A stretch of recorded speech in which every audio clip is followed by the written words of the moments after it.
Good afternoon, everybody. Welcome to the webinar of today. I'm very happy to have you all around. Although it is a holiday, we have discussed the day quite a few times, and we have said, shall we go for it or not? But we said we go for it because we are all a bit tight in time. So I welcome all of you in Salgaocar. I would like to give the word to Marissa to present our guest speaker and to start the session. Thank you all for coming. Thank you all for being part of this webinar. And maybe a few technical things. Keep your microphones muted. If you have any questions, please write them in the chat. We take them maybe last, so speaker has more time to just finish the program and then our question and answer session. Yeah, if that is okay for all of you, then I would hand over to Marissa. Thank you very much. Hello, a very good afternoon to one and all. It's an absolute pleasure to introduce you to Dr. Eram Rao, our guest speaker for today's session.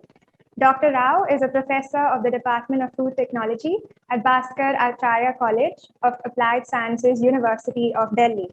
With more than 25 years of experience in teaching, research, and consultancy in the field of food science and nutrition, Dr. Rao has authored best-selling textbooks on food science, food quality analysis, food quality evaluation, etc., which are being used as reference books in several universities and colleges by the food industry in India and abroad. Dr. Rao is a recipient of the Eat Right Award, a prestigious national award by the Food Safety and Standards Authority of India in the professional category. Besides, she is also a technical expert with the World Bank on reduction of trans fats and sodium in foods in India. She has been the lead expert and senior nutrition consultant with the European Union on food safety and nutrition awareness raising, a capacity building initiative for trade and development in India. She is an expert at FSSAI for content development, training, and capacity building initiatives for safe and nutritious food for school children, and has trained more than 500 master trainers across India. With a repertoire as impressive as yours, it is truly an honor to have you speak with us, Dr. Rao. I now warmly welcome you to address our attendees this afternoon. Thank you very much, Marissa. A very good afternoon to everybody. It's an absolute pleasure and honor to be here with this August gathering of VMSIIHE Institute of Hospitality, International Hospitality at Goa. I am truly grateful to Chef Sebastian, Marissa, and the entire institute for having me over. And as you can see that today the topic is something which touches everybody's life.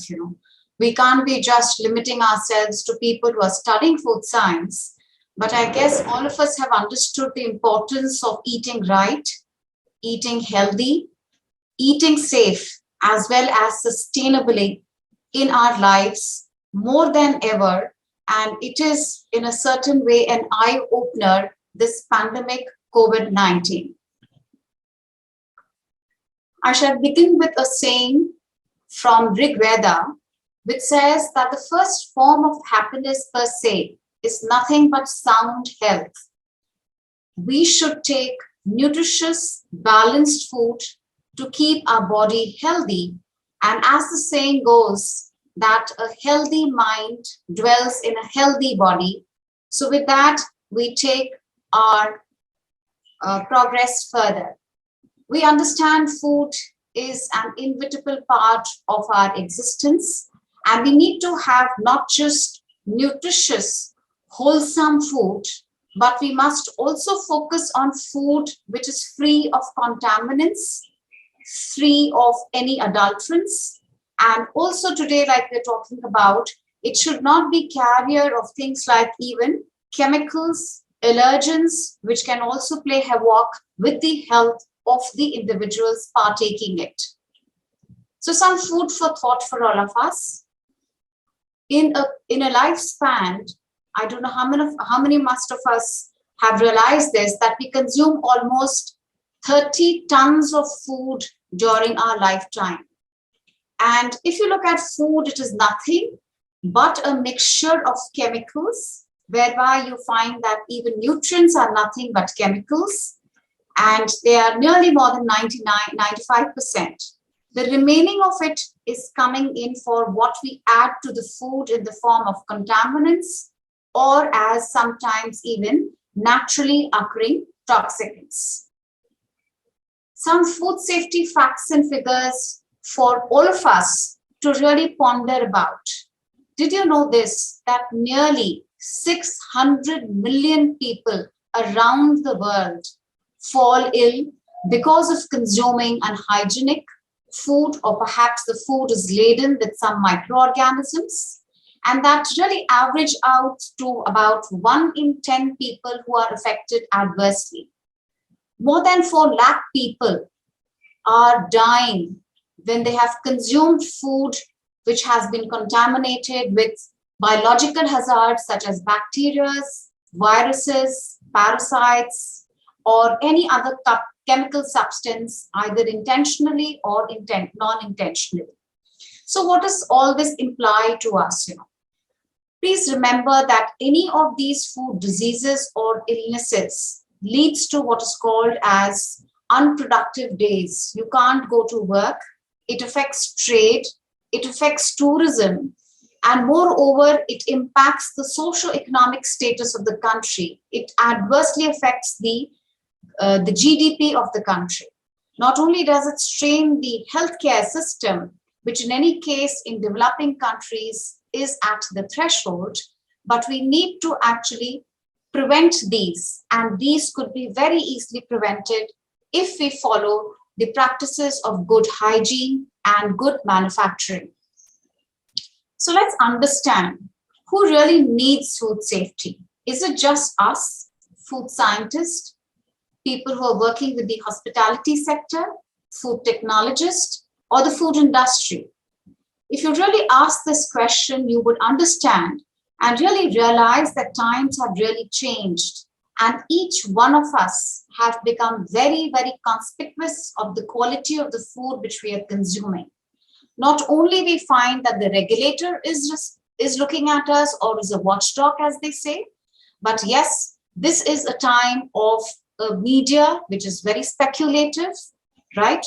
This is a space where we find that every little thing which is going right or wrong gets public attention, right? So there is scrutiny from the public eye. You and I, as consumers, customers, are certainly much more educated and aware today than the earlier times, and are not just conscious about the kind of food which you're consuming, but we're also asking questions such as, is it environment friendly? Are we using something in the food which is going to ruin the nature, or is going to affect it adversely, such as plastics? Single-use plastics today are banned in India. Are we all intentionally buying foods which are one of the carriers of this? Yes, there is globalization, internationalization which has taken place. We are better exposed, we are better traveled, and that is why we are not looking for any foods which is going to harm the lives of the people or of the environment. So everybody per se is really bothered about the kind of food which is being given to us. So what are these safety concerns here? Do we really think there is a problem, or we're just kind of blowing this out of proportion? I'm sure all of us sitting over here must have heard about what is melamine contamination.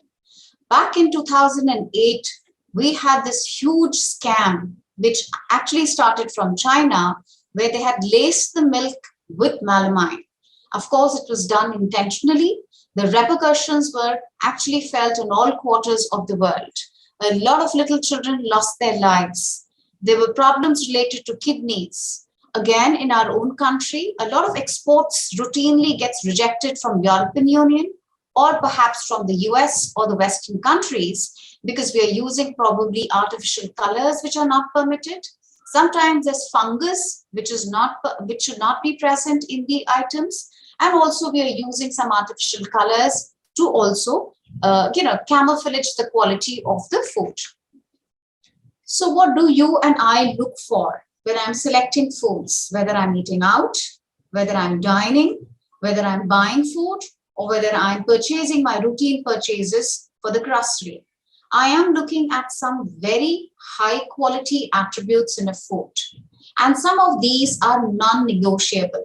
I'm investing my money, so I want my food to be certainly tasty, palatable. I cannot compromise on convenience. So the packaging should be such, or the preparation should be such that I don't spend too much of time in processing it, right? So I want ease of use. I'm certainly price conscious. So I want foods which are quite affordable. And most certainly, I'm not here to compromise the health of myself or my family. So I'm looking for very nutritious, wholesome, well-balanced food. But mostly what I'm looking for is safety. There is no way I'm going to compromise on safety. You must have seen that fruits and vegetables today in the market look very bright, sparkling, very, very tempting. But do you also know that there could be certain substances which must have been used for their growth? And that is why today I'm questioning, where is my food coming from?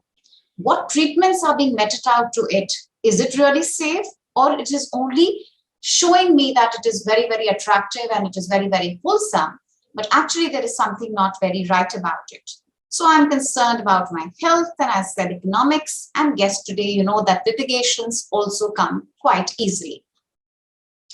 So we know one thing for sure, that in these ages, one of the biggest challenge of our lifetime is to actually bring forward safe food.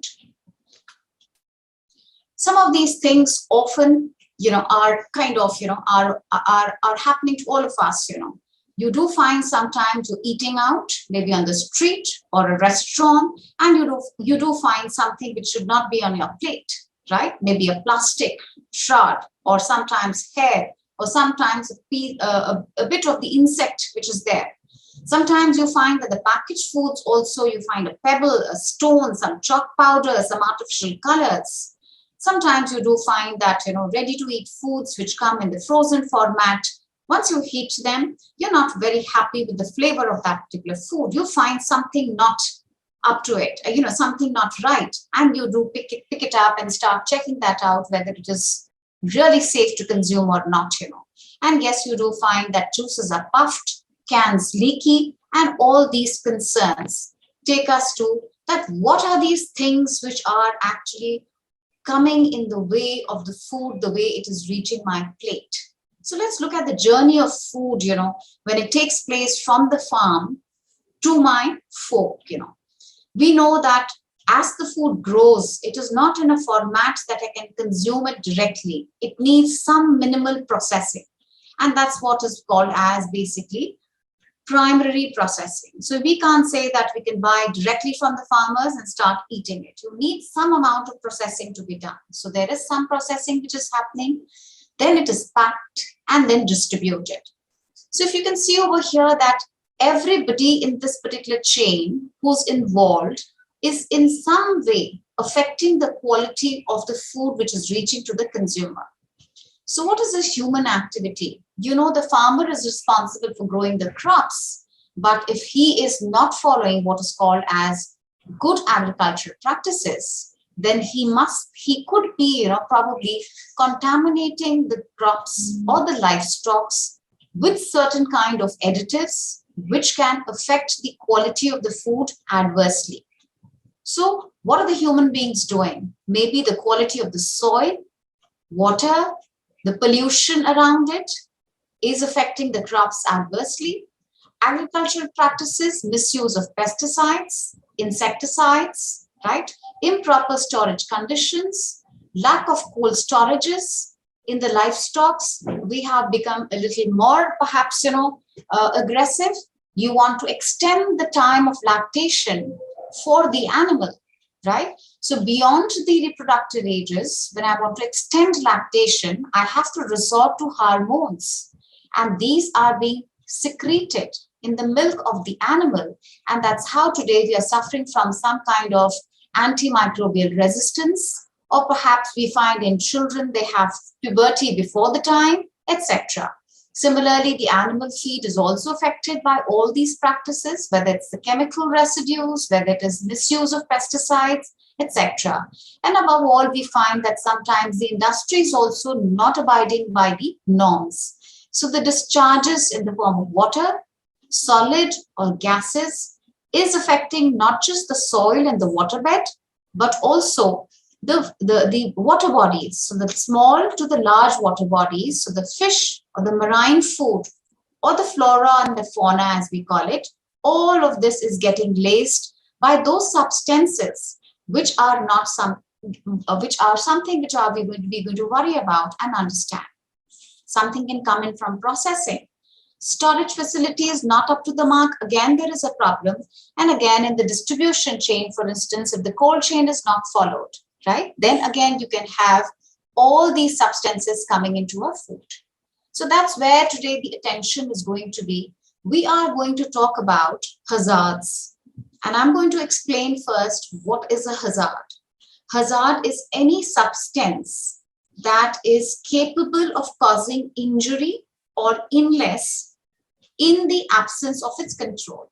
That means if a food has either a biological, chemical, physical, or sometimes an allergenic hazard, right, with which you're allergic to perhaps, it can lead to a problem. These are the list of some of the hazards which I'm going to talk about in detail. So let's look at the first one, right? This, according to me, is the simplest, and ask us why. Because they are seen with the naked eye, or perhaps when you bite on them, I can figure out if it's a stone in my pulse or in my rice, or there's something not right about my vegetable, right? There's a shard, or perhaps there's a stalk, or there is some inedible portion, I can simply remove it. But in the industry, you can have bigger problems. There can be chances of some nuts and bolts coming into the food, as probably because of the processing machinery, which probably added that particular substance to that. But in the industry, you do have controls in place. So you have critical control points at which the industry would have, let's say, magnets, sieves, or some processes in place so that this can be detected easily. And that is why even in the hospitality sector, I know that there is no jewelry policy, and we also inspect the nails, hair, etc., everything of the inmates who are processing the food. So very simple controls over here. You can use separation as a technique. You can filter and sieve. You can use a water bath. You can use a metal detector. You can have good employee practices, good hygiene practices for keeping your nails trim, etc. So this is something which is the little easier bit of it, Now let's talk about what are biological hazards. I'm sure the name biology is familiar to all the students. These are substances, these are the microorganisms such as bacteria, viruses, etc., which are present in the food because of the unhygienic conditions, or perhaps if there is a loss of temperature control. I just wanted to bring to your, highlight some of these facts and figures in front of you, that if you look at the foodborne diseases, because of biological hazards, and I'm reporting this from WHO 2015 study, where they came up with this very elaborate study where they said that nearly 3.5 lakh people every year die because of these biological hazards. And they spelled out how many because of the different bacteria. So nearly 50,000 deaths because of Salmonella, 37,000 because of E. coli infections, and nearly 35,000 because of norovirus. What is really sad over here is that little babies less than 5 years of age are the ones who are the ones who suffer most. So nearly 40% of the cases are in this vulnerable age group here. So as you know, biological means living, and we are referring to all these biological hazards, which I'm going to talk about one by one. So let's look at examples of these which are present in your non-vegetarian food, meat, poultry. You know that poultry, which includes chicken and eggs, you have a huge issue of salmonellosis. That is because of the presence of bacteria Salmonella. We also have another bacteria, E. coli. And you know, E. coli is present in the water. It's also present in beef, ground beef, etc.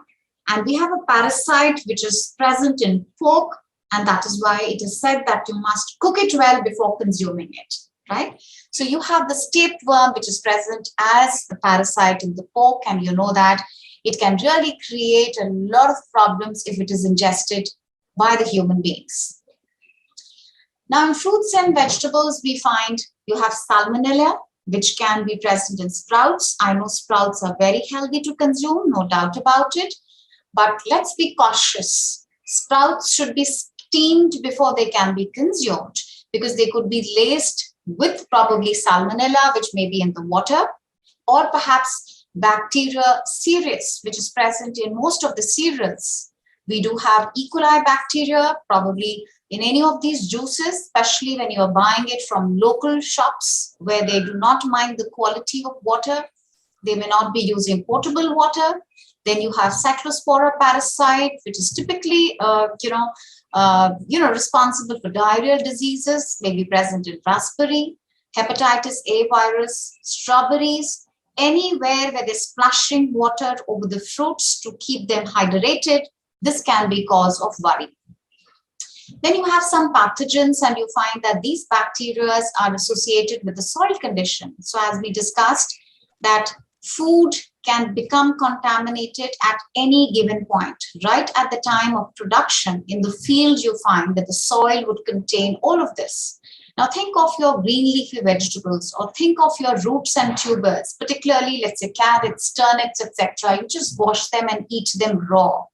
These could be laced with Clostridium botulinum, Listeria monocytogenes, or Bacillus cereus. In feces associated, again, when you're going for the nature's call in the farms where one is not cautious, then what can happen is one can suffer from diseases like salmonellosis, Shigella. You would have Escherichia coli also present in these, and this can enter the food chain very easily. Particular parasites and viruses which are present are Cryptosporidium. I said this is typically associated with diarrheal diseases, Giardia lamblia. Then you have viruses such as hepatitis A, which has become very, very lethal these days, enteroviruses, Norwalk virus. And again, pathogens, like if you look at an example over here of a lettuce leaf, which has in between, can you see over here, there is this E. coli which is penetrated, and you find there is activity. If you eat this raw, then you can understand it can lead to problems. So how can you control these biological hazards? Firstly, is it possible to control them? Absolutely. You need to follow what are called as, you need to figure out per se, what are your critical control points, right? You need to monitor them. You need to record them, and you need to reassess them. So you always follow the principle of PDCA. You have to plan, do, right? Then you need to check, and then you need to assess. So what do you plan to do? You need to have the control mechanism in place. You need to monitor the storage, and you need to every time monitor the temperature of processing as well as during storage. One of the most important things of cross-contamination or of biological hazard occurrences, when you do not have separate, let's say chopping boards or separate processing places for raw and processed foods, for vegetarian and non-vegetarian foods. So you have to at all costs prevent what is called as cross-contamination. We must follow a very dedicated schedule for cleaning and sanitization, right? And that needs to be also recorded. The kind of chemicals which are permitted to use have to be only used in that case. Now, how do you control the temperature? You must remember that cooking, yes, kills the microbes. But after cooking, when I store the food at room temperature, that's where I'm going to give the right time, temperature, and the environment to the microbes to start multiplying. So there is a golden rule which we follow, and that is you must store your poultry and eggs above 165 degrees Fahrenheit, ground beef at more than 155 degrees Fahrenheit, and for pork 160 degree Fahrenheit. You should hold at low temperatures which are less than 40 degrees Fahrenheit or 4 degrees Celsius.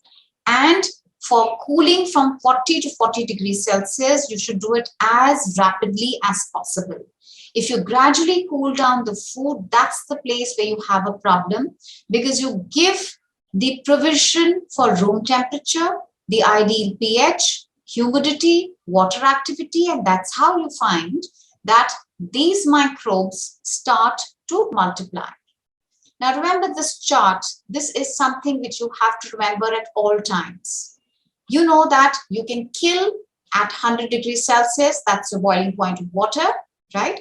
So when you cook the food, it does not really have any susceptible microbes, right? What you need to understand is that if you do not rapidly go and cool the food, right, it's going to then start the multiplication. So that's what you can see over here. This is what is called as the danger zone, right? So what does the danger zone do? It provides the right time temperature for the production of the microbes. So the thumb rule is keep hot food hot and cold food cold. So what is your temperature which you have to remember? It has to be stored always at higher than 60 degrees Celsius, or if you're cooling it, it has to go below 4 degrees Celsius, right? And the best thing at all times is cook and consume. Do not keep it at all. But yes, that is not the practical solution. Why? Because in the industry, right, whether it's hospitality or otherwise, you need to store it, right? So then you have to follow this particular provision. Now, this is something which is very interesting, and this is a game really which I play with my students, that there is a saying which goes that, you know, the microbes will multiply, they will double every 15 minutes, right? So if you have to bet on taking $5,000, or whether you want to say that I'm taking $1, provided it multiplies every 15 minutes, you will end up with $65,000 instead of 5,000. So this is something which you should always remember, that if there was one microbe at the beginning of your cooking at 100 degrees Celsius, if you've kept it at the room temperature, every 15 minutes multiplication will lead to 65,000 bacteria in that food plate. So what do you need to now learn about this? That there is something which we call as fat tom. That means, what does the microbe need? It requires food. It requires the right kind of pH, which is neutral. Time taken is 4 hours, as we just understood. Temperature has to be, I've said, either less than 4 degrees or more than 60 degrees. Oxygen, really, with or without, it can actually choose. So you have aerobic and you have anaerobic. So this is not always required, but moisture or water activity is always, it goes in their favor. And what about food? High protein foods are most susceptible for food spoilage. So please be careful. If you remember fat tom, you will never go wrong. So are there any solutions for my physical, chemical, and biological hazards? Absolutely. So the key is your good hygiene practices. Now, did you know this? That your own hand contains Staphylococcus, E. coli, Salmonella, hepatitis, Listeria, and Streptococcus. Now, this is not a diagram which I have drawn. I have taken it from a very, very renowned, from a very, very scientifically, it's a journal where this particular paper was published, and you cannot sterilize your hands. That's a fact, right? So if you do not wash them correctly, they are going to harbor all types of these bacteria. Some of them will lead to food poisoning. Some of them will lead to food infections. And in severe cases, they could also lead to fatalities, right? So the key, really speaking, is, and as I've already said that, you know, if COVID has taught us one thing, that is hand hygiene and respiratory hygiene, right? Let's keep using that. So you know that if you do not wash your hands properly, it is going to give you the ideal medium for the growth and the multiplication of the microbes. I have already shown you which microbes. Those are not the simple ones, and they will keep accumulating in your skin, in the crevices of the skin, in your nails, etc. So you should apply what we call it as a 20-20 rule. You shouldn't wash your hands just in 2 seconds, right? You have to wash them thoroughly, and this would really help you reduce the load of the bacteria. What is this 20-20 rule? This is basically you have to do it for at least 20 seconds. That's what it means. Now I'm going to focus on the other aspect. We've talked about physical, we've talked about microbiological hazards. Now I'm going to look at chemical hazards. But did you know that there are certain chemicals which are occurring naturally in our foods, and we need to be very, very cognizant about them. So this, according to Codex and our food standards, is referred to as NOTS, which stands for naturally occurring toxicants in foods. Let's see what these are. Natural toxins, I'm sure most of you must have heard about kesri dal. That's a naturally occurring toxicant, right? So there are natural toxins which have been instituted by nature in the foods. In simple words, why? Because food then could be available for human consumption, right? So they are basically working as defense mechanism against your predators. Who are the predators? Otherwise, the plants would be eaten by the animals. They would be ruined by the insects, microorganisms, so on and so forth, right? Now, some of these also would develop as a result of some stressors in the environment. So you have droughts, you have famines, right? So because of any climatical stress, these could be also produced. We have some which are found in the seafood toxins, and that is because of the microscopic algae which is found over there. It produces it, that's consumed by the fish, and that is how we have that kind of toxins. And then when the humans consume it, there you go with the drought. The first one, I'm sure all of us must have seen this earlier, that sometimes you find at home also that your potatoes happen to turn green, right? So when you see this green portion, the question is, do I eat it or I cut it off and throw it off, right?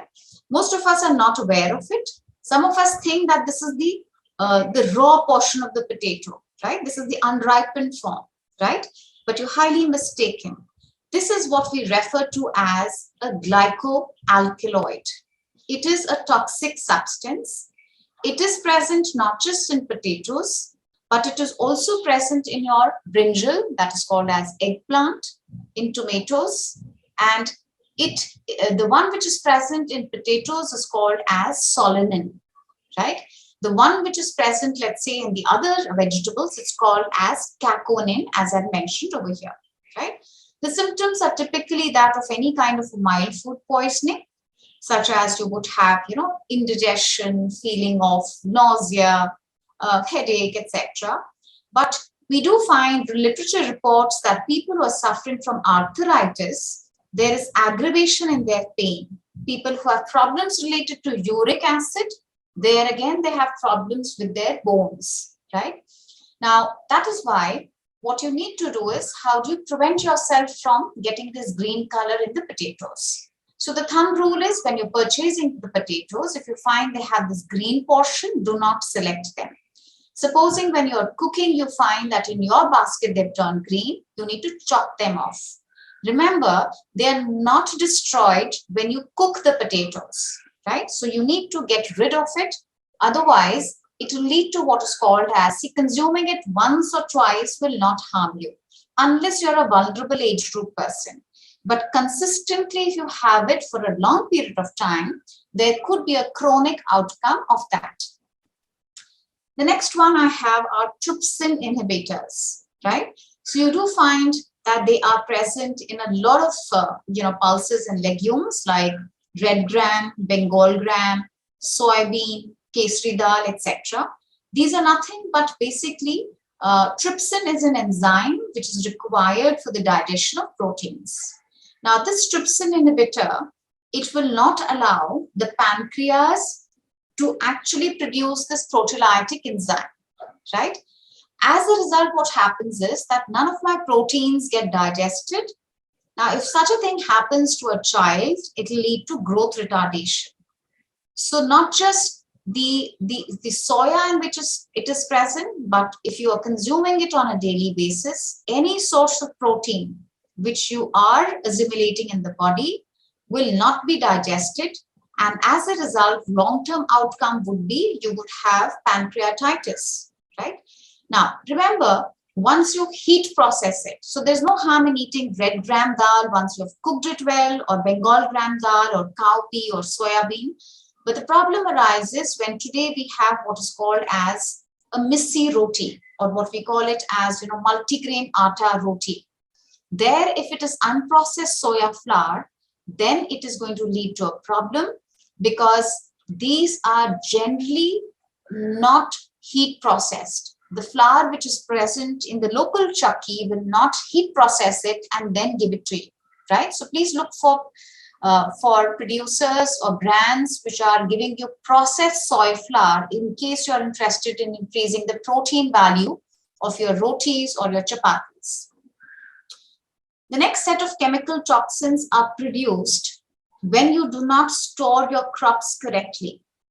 So we find that aflatoxins are prevalent in our country, not just in peanuts, but also all these grains, which you can see on your screen, or pulses and legumes, when they are not stored properly. So this is really a fungus, a mold, which can occur because of the unseasonal rainfall. It can be because of, high humidity as seen in Indian conditions, when you have not stored the crop properly, when you store it in warm, damp conditions, right? Now, this mycotoxin, whether it is aflatoxin, ochratoxin, or trichothecene, none of these are killed on heating it, right? So unlike the trypsin inhibitors, mycotoxins are heat resistant. They cannot be treated by heating it. The only solution is that you discard that, okay? Otherwise, this is going to give you a lot of problems. Long term, it is reported that it leads to problems with your liver. It might even lead to what are called as inflammatory diseases, and in severe conditions on long exposure can lead to even cancer. Now, even if the grain is given to the animal to feed it, we find that this can be secreted in the milk, and indirectly the humans can be also affected. Next we have is cyanogenic glycosides. As you can understand, the word is taken from cyanide.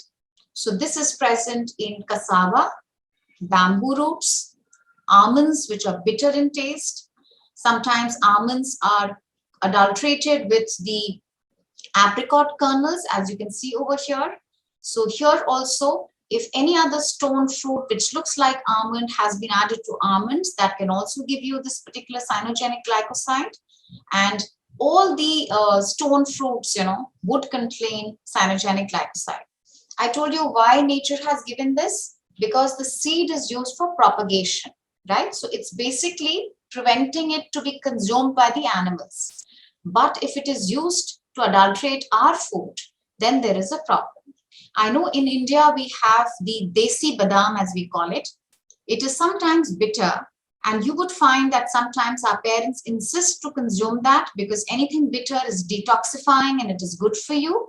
Let me warn you that there are studies which have indicated that if a child has consumed about 12 to 13 such almonds which are raw and were bitter, it led to loss of hearing in those little children, right? So do not eat anything and everything because it is bitter. It is going to do good to you. It's not going to purify your blood any which case, right?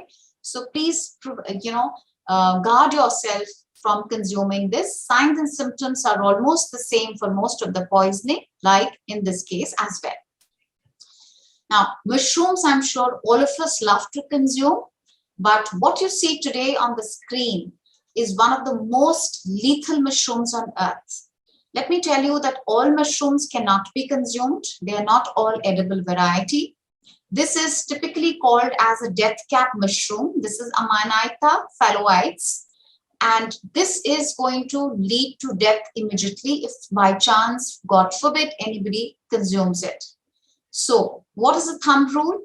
Please do buy mushrooms which are packed and which are traded by only authentic traders. Otherwise, this is going to be something which is very, very intoxicating, and this can actually lead to damage of the kidney, liver, nervous system, etc. And eventually it leads to death. Now, seafood toxins or aquatic biotoxins is what we have been hearing about for a long time.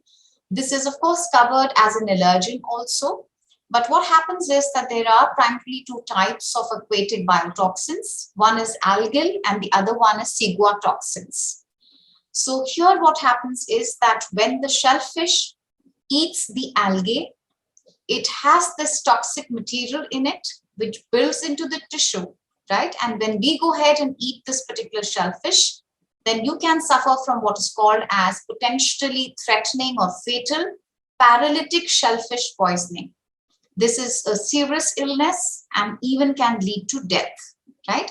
Now, the large fish, they actually feed on the small fish. So ciguatoxins is produced primarily by the marine plankton. And when these big fish, when they eat this fish, the big fish, as I said, would consume the small fish. There will be something called as biomagnification of this toxicity, right? So this toxin eaten by the small fish is eaten by the large fish. So there is so much of accumulation of this toxicity in the flesh, and you find that this can also be lethal for us, right? The problem is that when you consume the fish, it doesn't have any particular flavor, odor, no color chain, etc. And you cannot detect it by simple, sensory evaluation, right? So you should be very careful about these, and it should immediately be reported to if there are any signs leading to that toxicity. Now, something more interesting. We always like to blame food producers, and we think that the farmer has done this, the processor has done this, and we have actually been at the receiving end.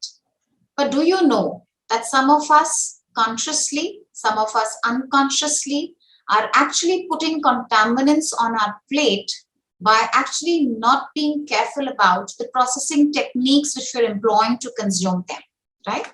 So let us look at this. I'm sure most of you must have heard of acrylamides.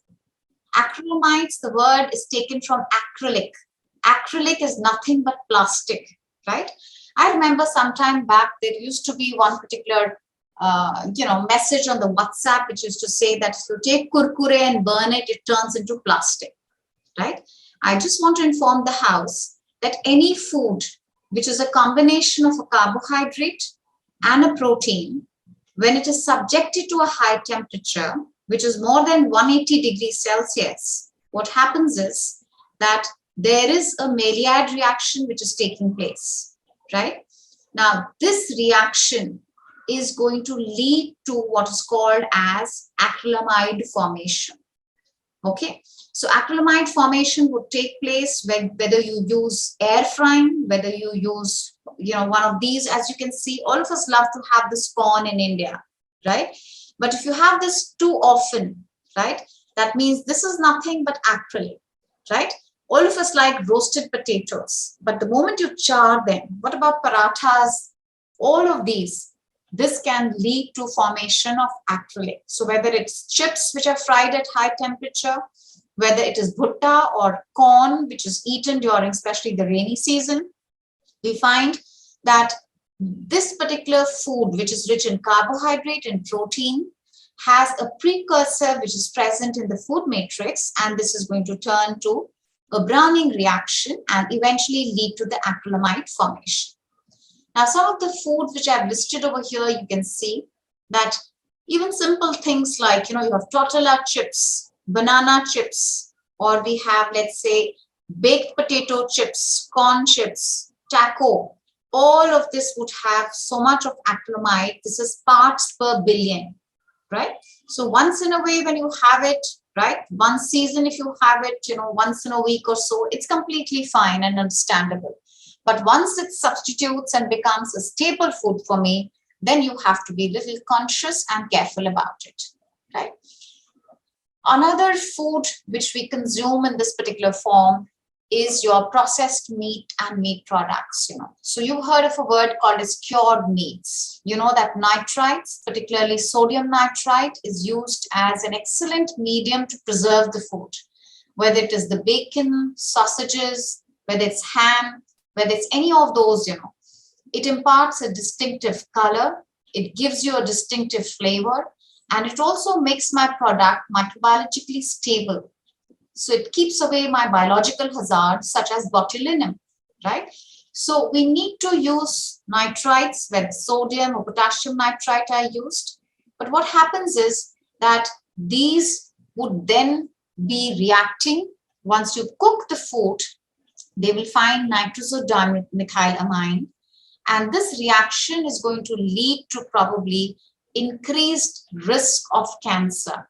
So earlier, the Food Safety Authority of India had recommended 200 ppm of nitrite to be the safe use of preserving meat. But today they have cut it short by 50% and said that this is 100 ppm only, right? So you have to be really careful with these particular food products as well, because these are chemicals, these are additives, which have to be used till such a time we have a better alternative, and consuming these on a daily basis could be risky for us. We also have polycyclic aromatic hydrocarbons. Now, grill food, barbecue food, etc., I'm sure is a hot favorite for all of us, right? But we must understand that these are only special occasion foods, cannot be consumed on a daily basis as a staple meat. What happens if you do that? There is what is called as polycyclic aromatic hydrocarbon formation which takes place. Now, in this case, what happens is that when the meat is roasted at high temperature, the fat oozes out, the juices will fall in the flames, and they will react and form what are called as heterocyclic compounds, right? The reaction typically is taking place between the amino acids, because it's a protein-rich food, and the sugars also which are present in this. So how is this reaction taking place? I'm giving you one schematic diagram over here. If you can see that phenylalanine and creatinine are two amino acids which are present in the meat, right? So when they react, they will react in the presence of the heat, and they would then go and form these HCAs and PAS. So heterocyclic amines and polycyclic aromatic hydrocarbons, right? Both these are, sometimes these can be also, found in the environment.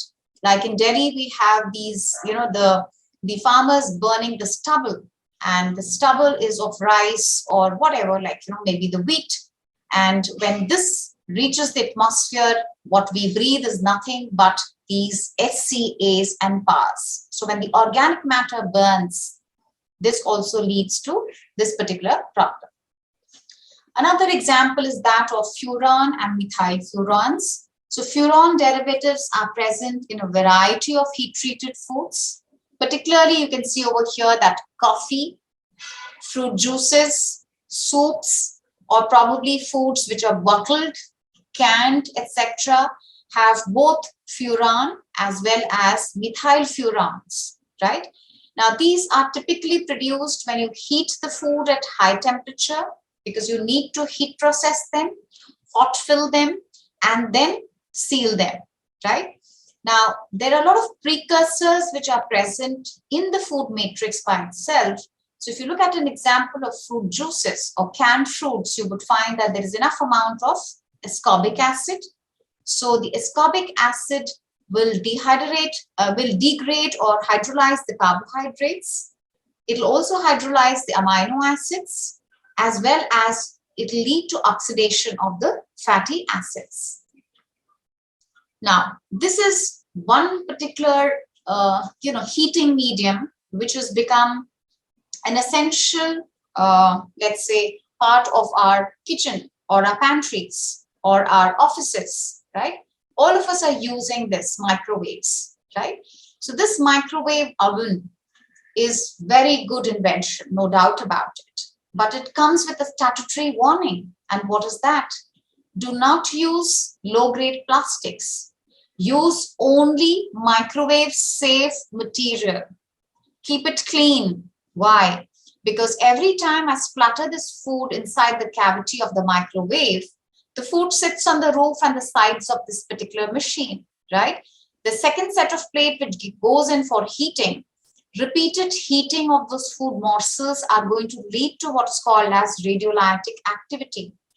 When I'm using a plastic box, when I'm using cling film, when I'm using low-grade plastics, not food-grade plastics, remember all plastics, whether food-grade or not, are not inert in nature. They are going to migrate. They are a set of chemicals which are going to reach out to my food and vice versa, right? And plastics are also made up of a lot of additives, a lot of monomers, stabilizers, etc. They will get into my food, right? So every time when I heat and reheat my food in the microwave, you find I am actually spraying my food with a lot of toxic constituents which are sitting in the cavity of the microwave oven, or they are migrating within from that packaging material where I'm heating that food on, maybe my plate, my box, etc. Right? So what is this doing? This is really spoiling the quality of the food. The manufacturer had done every bit, every precaution was taken to deliver safe food to my doorstep or to my retail shop. What have I done? I have used or misused the technology which have been available to us and contaminated my food. So is there a solution? Absolutely. Every problem comes with a solution. So what is that? Let's begin by looking at our cooking methods, which are much more safer. I'm sure you're of hospitality industry students, and you must have learned about a Japanese technology called as sous vide. What is sous vide? This is heating the food or cooking the food not beyond 60 degrees Celsius for a long period of time, nearly 72 hours. This retains the juiciness, the nutritive value, and the taste of the food like no other cooking method, right? If you cannot do that, and you have special cookers today which are available in the market, which are called as sous vide cookers, yes. And you can then opt for other alternative methods, which all of us are aware of. Indirect heat methods, slow cooking, such as poaching, stewing, braising, steaming, etc. And I think it is time we need to include more amount of roughage, salads, raw fruits and vegetables in our diets. Automatically, what's going to happen, the chances of consuming acrylamides, chemical contaminants, etc. is going to come down. Plant-based diets are very important because heterocyclic compounds, which are going to be less, they are more in protein-rich, non-vegetarian foods. They're not only good for us, but they also bring in less carbon footprints. They are healthy for the planet. They are more sustainable. They help you to detoxify, right? And that is why we look forward to foods which are processed in the right fashion and use more amount of minimally processed foods, right? So nobody is saying do not eat all varieties of food. Continue enjoying all types and varieties of food, but remember what process is being followed, how are you consuming it, how was it stored. Now, let's look at some of my other chemical hazards. So far we talked about naturally occurring toxic substances, which are also part of the chemical hazards. These are some things which are man-made totally, intentional, and sometimes they could be even accidental, right? So let's say your sanitizers, pesticides, lubricants, cleaners, etc. inadvertently, while processing, packaging, or perhaps distributing the food, they can enter the food chain. Which are these chemical hazards I'm referring to? So I think most of us are familiar with the biggest problem in this world today, particularly in a country like ours, is the problem of pesticide residues. We are so worried about the pesticides, right? So how do you buy foods which have minimally used pesticides, right? So we must buy from authentic shops, right? And here, when it comes to raw fruits and vegetables, a common man can't do much.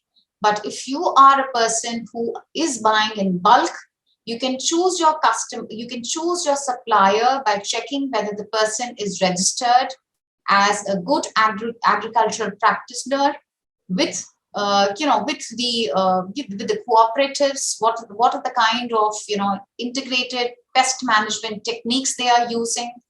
Are they producing foods during the season? Because that's one of the reasons to check for. A lot of unseasonal foods would always be very high in the pesticide residues, right? So these kind of checks can be done. Samples alternatively can be tested also from the NABL certified labs. And that's how you can monitor the quality of the agricultural produce, right? Veterinary residues. Again, this is a huge problem. The animals are being used for, they're abused rather. And a lot of veterinary drug residues today are found in milk and milk products. So the question is, how do you curtail this? How do you manage this? Again, you need to go to a vendor who's supplying milk. If you look at the literature, it suggests that do not buy milk per se from a person who has just one cow, one buffalo, one sheep, so on and so forth. Look at a person who has a large livestock husbandry kind of a plant, because if one animal falls sick, they would not be using that same animal. They would have the time to give rest to that animal, right? So veterinary drugs are misuse of antimicrobials. It is misuse of hormones. It is misuse of giving aids to them for producing more, etc. So veterinary abuses are happening, and it must be inspected by a veterinary. Veterinarian should be there for supplying all of that, right? Non-permissible food additives. Now, this happens usually as a form of adulteration also, but sometimes unregistered food processors may be using additives which are not permitted under the law. Particularly, you find that on the streets, foods which are sold, or from the sweet shops, you find the colors are very, very, the colors do not look appealing to me, but they also look that they are not permissible, right? So they must always go for, places which are kind of authentic and are known for their particular food products. So this is also one particular area which needs to be actually looked after by the Food Safety Authority of India. But we as conscious consumers also can bring to light if somebody is selling foods with unpermitted food additives like colors, sweeteners, etc. Now, sometimes the additive is allowed, but they're misusing the amount. So if a color, let's say Trypsin, that's an orange color, permitted for use in X product, if it is allowed only in 2 ppm and I'm using it in 2.1 ppm, then that's again an offense. I cannot be exceeding the admissible limit which has been set by the regulator. Adulterants, are always consciously done. So even using additives which are not allowed is a case of adulterating it. Let's say if you're selling a normal ghee, and if you want to sell it in the name of cow ghee, you'll have to resort to add to a tinge of the orange color or a yellow color to make it look like cow ghee or cow milk, etc. And lastly, you also have the cleaning agents which are employed for cleaning in place, for keeping the machinery in place, for cleaning, etc., which can also inadvertently come into the food chain, and we need to be careful about them. So this I've talked about, that intentionally added chemicals, when it comes to food additives, we have to go by what are called as good manufacturing practices, or we have to go by the acceptable daily intakes. Preservatives, no doubt, are allowed. Nutritional additives are allowed. But if you're exceeding the limit, you know that even nutritional additives are nothing but chemicals. like I showed you in my first slide, that food and nutrients, everything is a chemical. In excess also it can lead to toxicity. So we need to be careful about that. Color additives have to be according to the table or according to the guidelines given by the Food Safety Authority of India in the FSR 2011, that is the Food Safety Standards Regulation, spells out how many colors, what shades, what number, and in what quantity. Unintentionally or incidentally added chemicals, you have agricultural chemicals. I have spoken about pesticides, fungicides. So today when you say pesticides, it includes all of this, whether it's an insecticide, fungicide, rodenticide, herbicide. Fertilizers are again chemical fertilizers. You are permitted to use fertilizers, but you cannot use them in excess. There is an SOP for that which needs to be followed. Antibiotics and growth hormones, as per the permission of the veterinarian, can be employed when the animals fall sick, but misuse is something which is a cause of concern today, and antibiotic resistance is something which is sharply increasing in the country, and India needs to be, India happens to be top on the list of those nations where AMRs, as we call them, are really on the rise and a cause of big concern. Any prohibited substances which are not permitted under the law cannot be added. We have problem of toxic elements or heavy metals today, which are found in the soil, in the water, and also in the food. So there are limits set for that also. And you cannot have, let's say, lead in excess in your, let's say a can, or perhaps, arsenic is a complete no-no. But we know that today arsenic contamination in rice is happening as we speak. And that's because of the arsenic content of the soil, which is actually has risen phenomenally. Mercury contamination, which is normally seen in the water bodies, and because of which we find that fish gets affected. So you have to be very careful about. And then you have the secondary, direct or indirect contaminants, like I said, that when you're using a machinery that needs to be kept well oiled with a lubricant, a cleaning compound which inadvertently would be used for cleaning everything, the machinery, the utensils, etc., the slabs. So you have to be careful with that also. That should not come into the food chain at all. So what do? You need to have a cleaning in place operation manual. You need to have standard operating protocols which need to be followed to the T, and records kept at all times.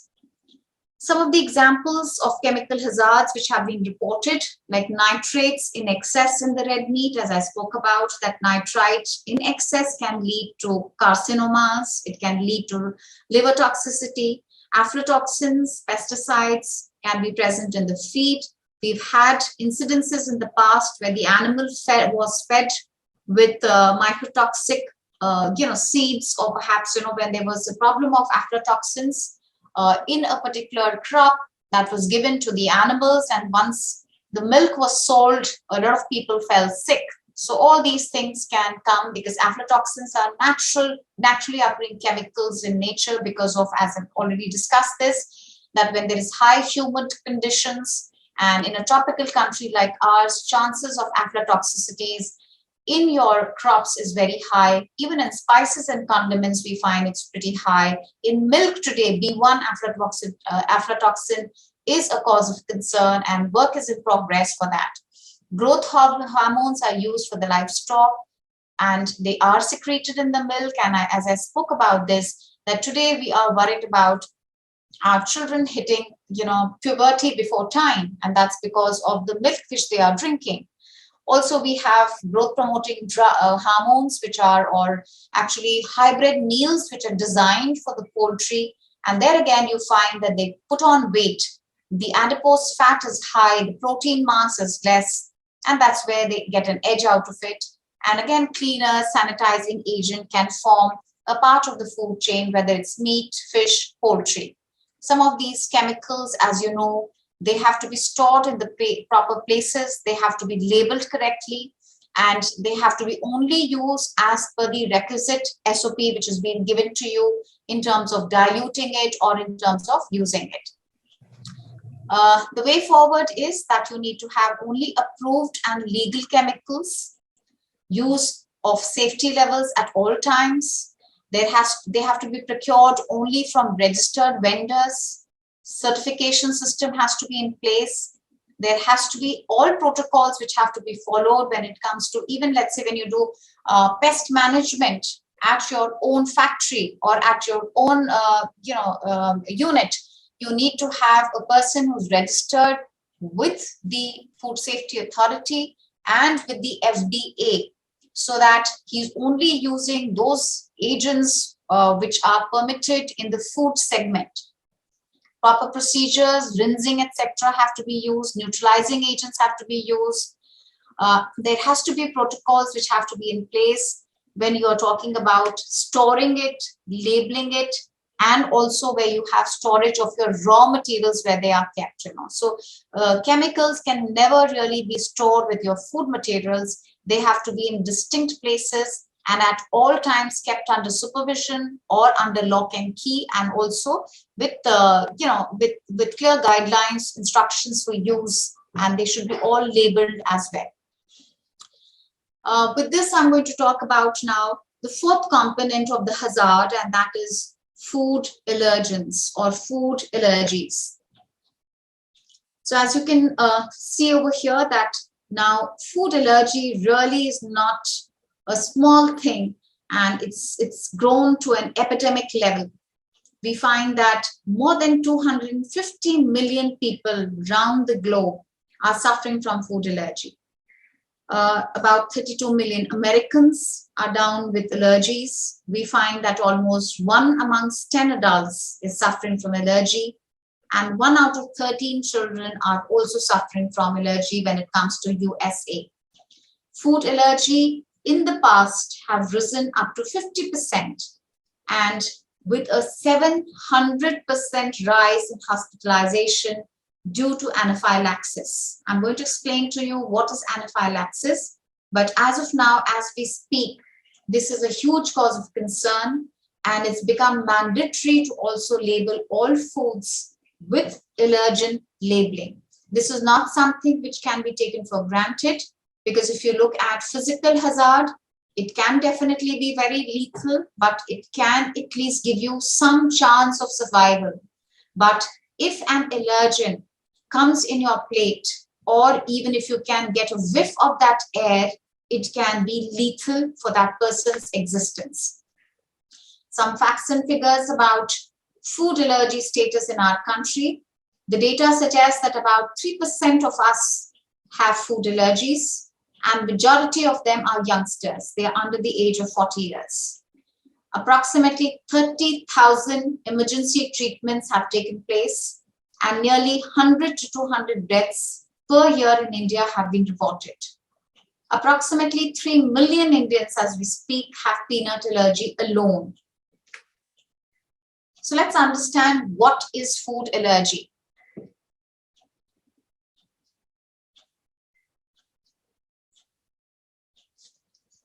Now, most of us are always confused whether it is food allergy or whether it is insensitivity or whether it is intolerance. So let's understand this very carefully, that when you speak about allergies, this is related to your immune system, right? And it has always got to do with the protein fraction in that food which you consume. So it's an abnormal response of your immune system when it comes across a food which is normally protein in nature, and it considers it as an enemy or as a foreign invader, and that is how your body reacts towards it. So what are food sensitivities? This is a general term, and food sensitivities would include both food allergy as well as food intolerance. Food intolerance, a typical example is that of lactose intolerance. So how is food allergy different from other adverse reactions to food? Food allergy, as I said, is the reaction where the body immunity is directly involved. So an allergen in food is recognized as a foreign and the body produces antibodies to check the action. And there are typical signs and symptoms. So the allergic reactions would include, let's say, wheezing, coughing, swelling of the lips, urticaria. That's like, you have these small kind of things on your skin, eruptions on your skin, which is like, small little pimples, Then you could have vomiting, diarrhea. These are some of the initial reactions which take place when a person is suffering from food allergy. It is again divided into two types. One is called as immediate hypersensitivity reaction. And this immediate hypersensitivity reaction involves your immunobodies. So it's IgE. And the other one is called as delayed hypersensitivity reaction. And this does not involve your IgE.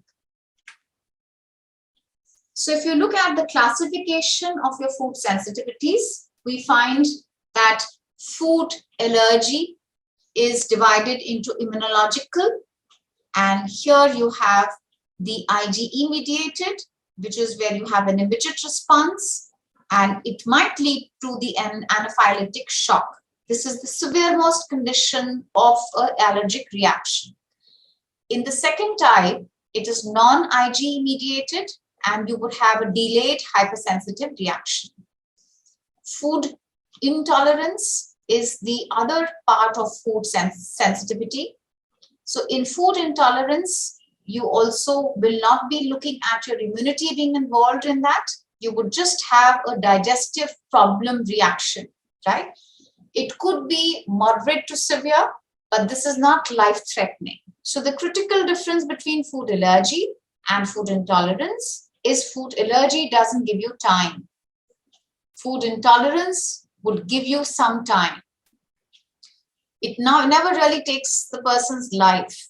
Then you have something called as food toxicity. We just finished talking about botulinism. That is a typical example of toxicity. So if I eat, let's say, food from a puffed can, chances could be that it was laced with the bacteria Clostridium botulinum. And the reaction in my body would be when that spore opens up in my digestive tract and would be throwing up, there would be nausea, vomiting, indigestion, etc. And sometimes it can be highly toxic. It could involve your respiratory system, and depending on the concentration of a toxin, it can be life-threatening as well, right? So it does take away your life. Even food toxicity is not something which you cannot be careful about. Then you have something called as food aversion.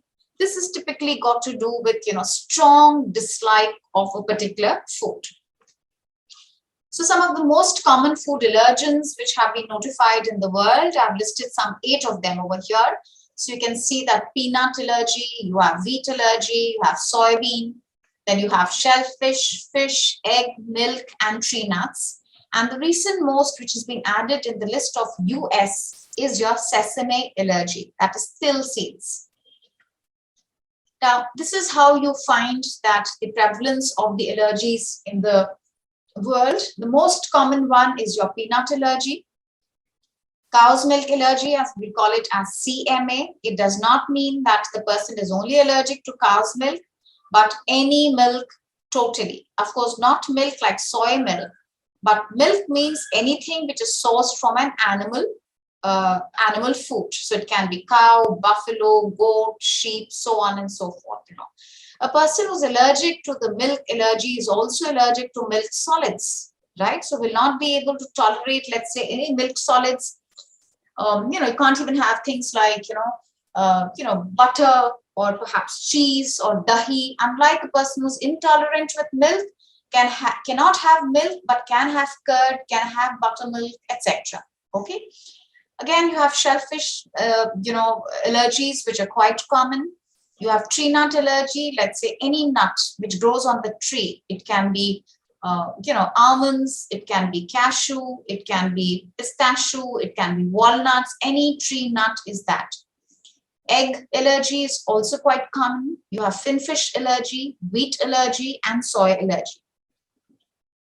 What is in food intolerance? Now you can see over here that food intolerance is something where you do not have an enzyme to digest that particular food. So typically an example of lactose has been taken over here. So a person who suffers from lactose intolerance does not have an enzyme, beta galactosidase enzyme, right? So cannot digest lactose, as a result has bloating, cannot digest milk, and that is why can have lactose free milk, or can have, let's say, when it is broken down into lactic acid, right? So dahi can be eaten, curd, yogurt, etc. can be digested. One can be also intolerant to some of the chemicals which are found in the food, let's say histamine, salicylate, serotonin, etc. There are people who are now allergic to food additives as well.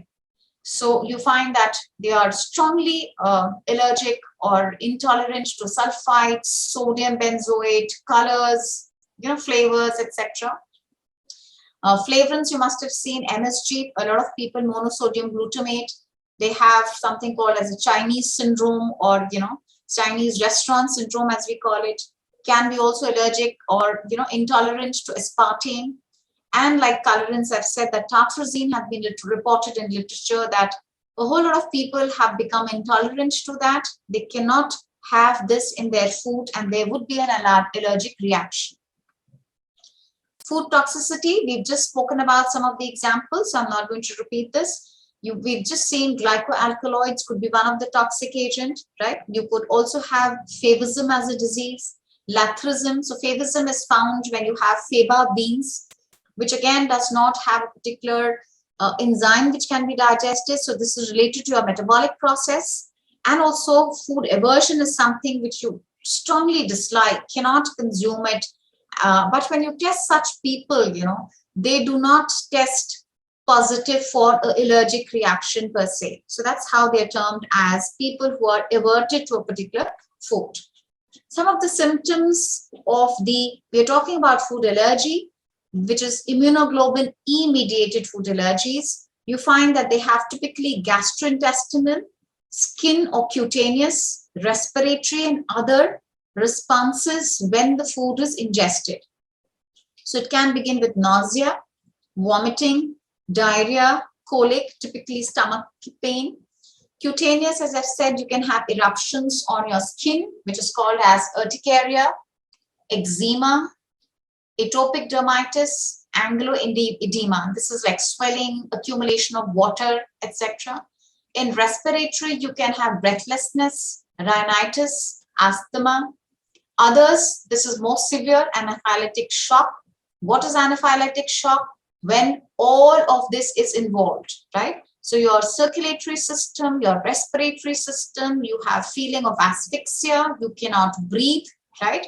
And that's how a person will have to be immediately rushed to the hospital, or usually such people carry an EpiPen with them. So they inject epinephrine, and that's how they can control their allergic reaction. Now, allergy can happen within few minutes to a couple of hours after ingesting the offending food. So is there a treatment? Now that's a very challenging question to answer. There's really no treatment for food allergies. Why? Because you cannot alter your immune response. What the medical practitioners do, they use a very conservative way of treating it by blocking your immune response with the help of some steroids, but they can be only given for transitional period. And then the anaphylactic shock or the reaction can be put at, can be controlled by injecting epinephrine, which is a naturally occurring adrenaline. And this really is given to you in a vein so that, the reaction can be probably, put into control.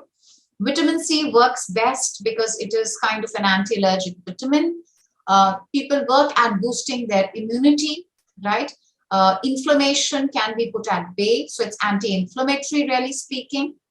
It helps you to actually stabilize your mast cells, which are involved in the allergic reaction.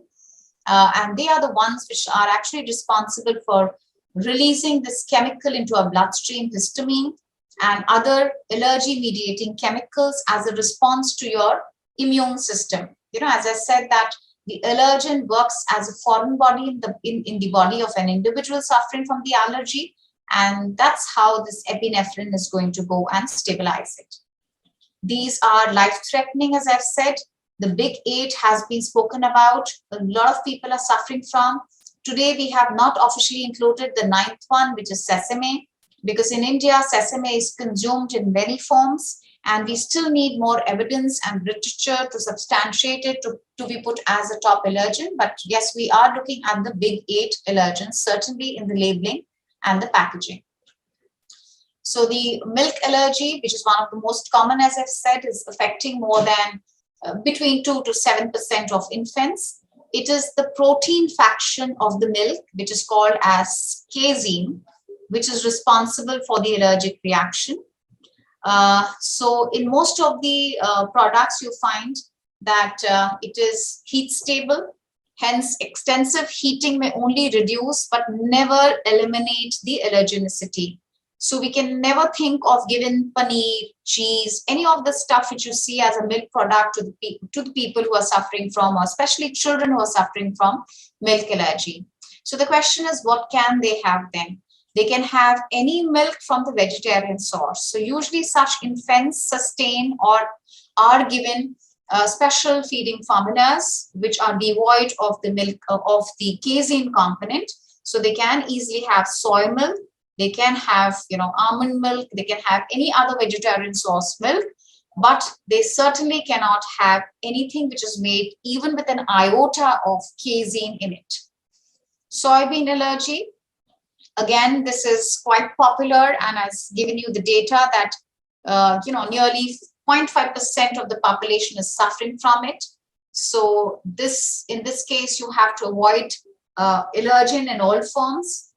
It can be in the form of tofu, nuggets, extruded food you get in the market, a lot of snack foods which contain soya flour. None of it can be ever given, even soy sauce.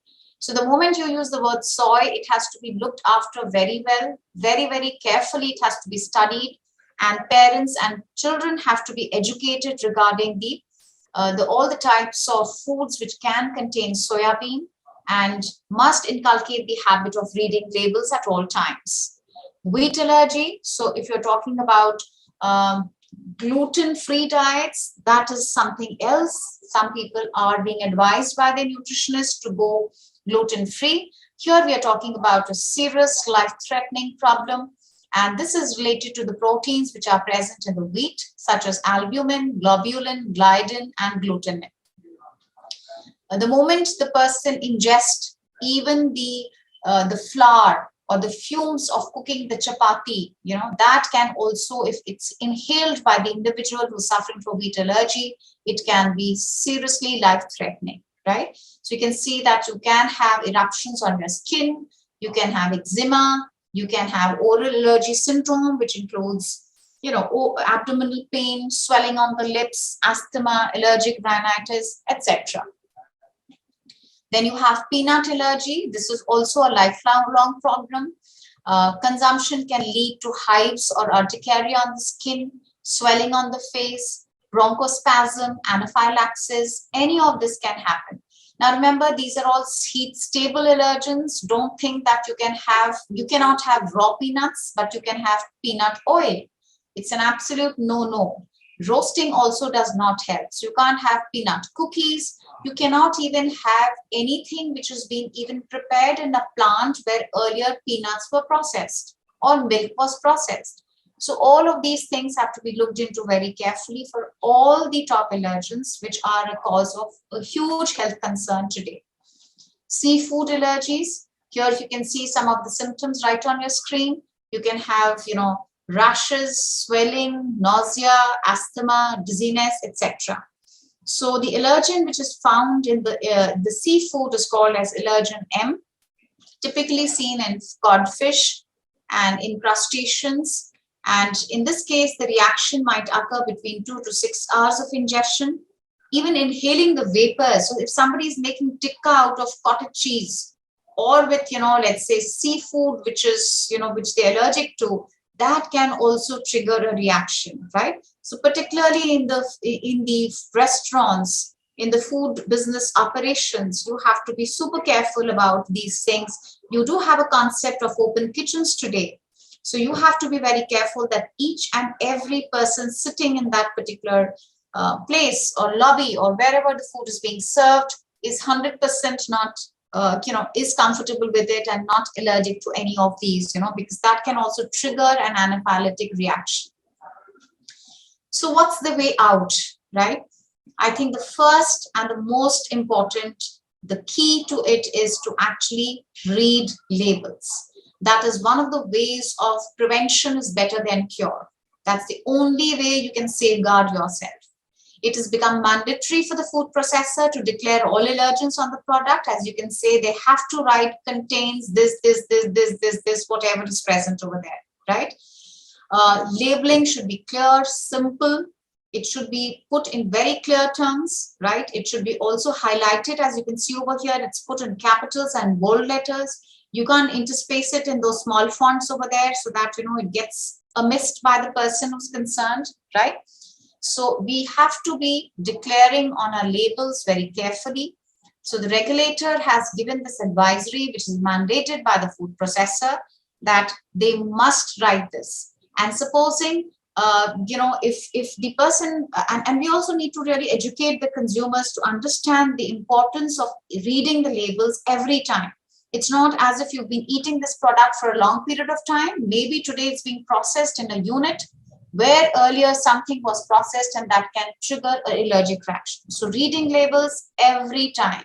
Each time you pick up a packaged food or you buy a food, you must carefully read through it, Additives are now labeled as INS numbers or E numbers.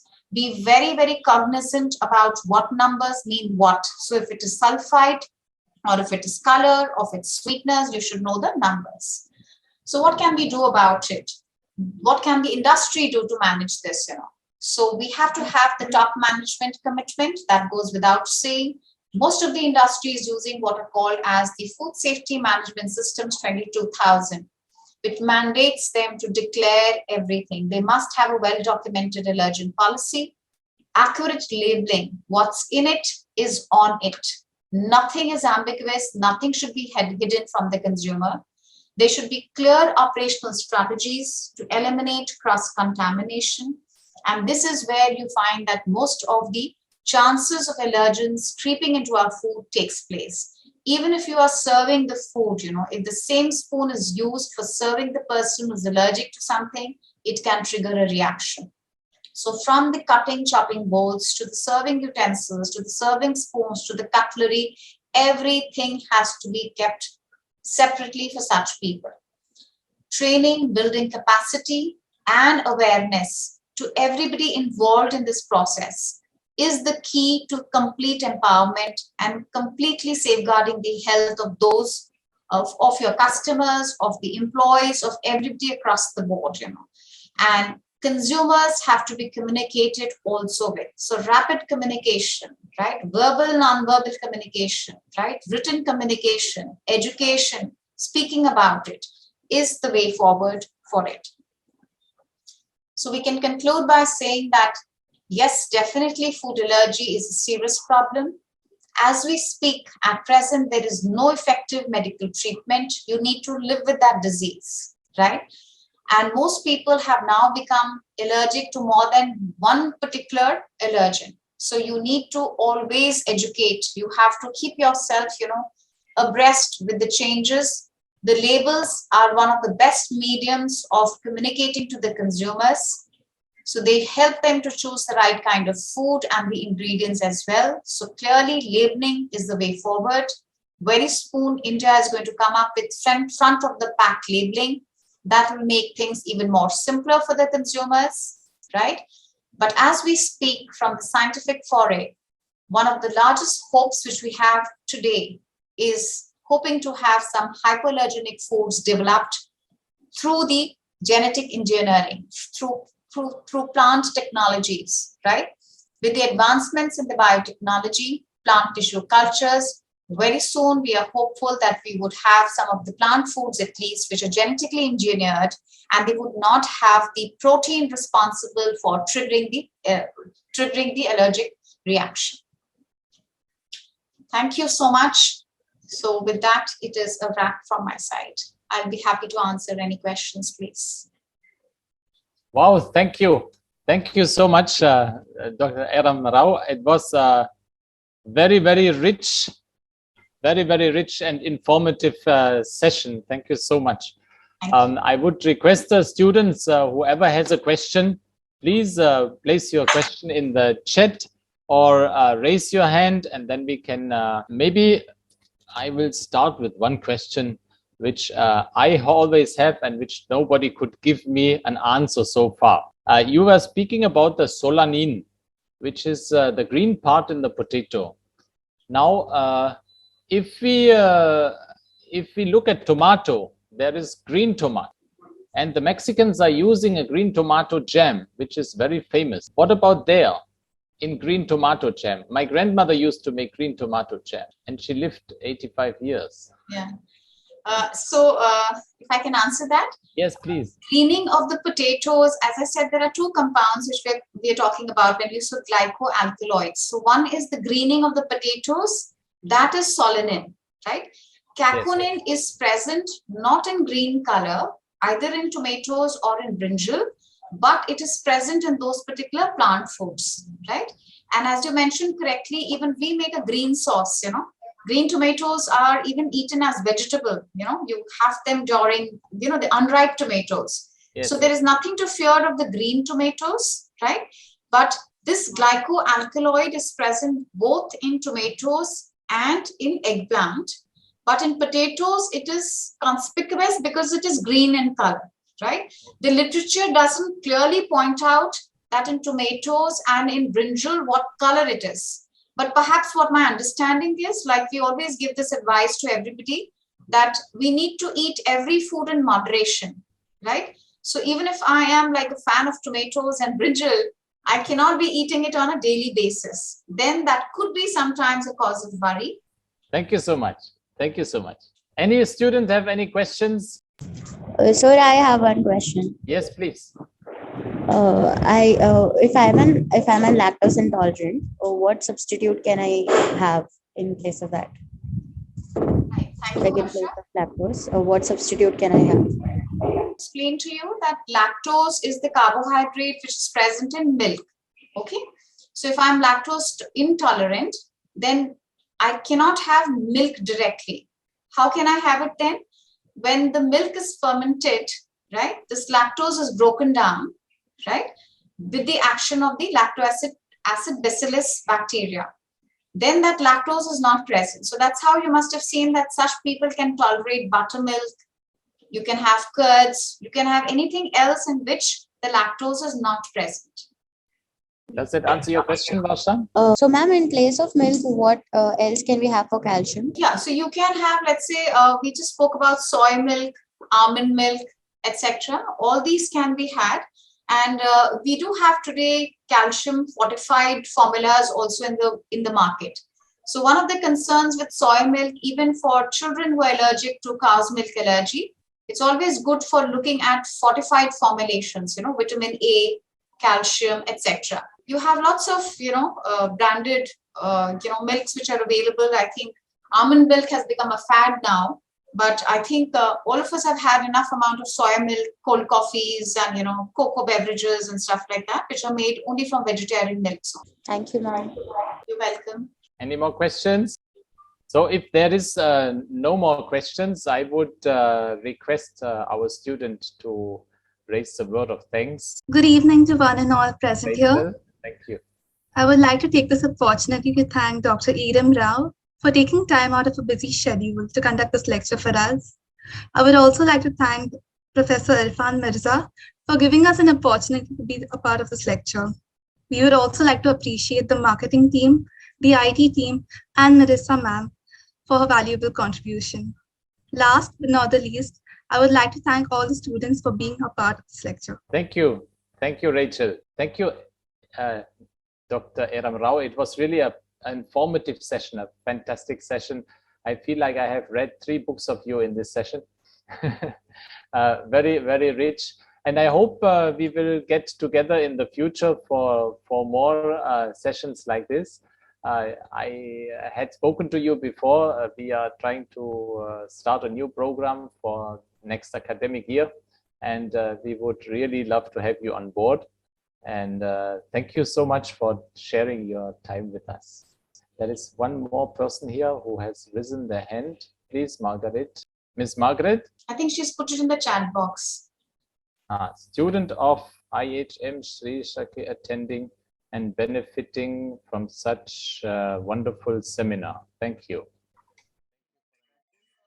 Thank you, Chef Sebastian, for giving me this opportunity. I think it was wonderful.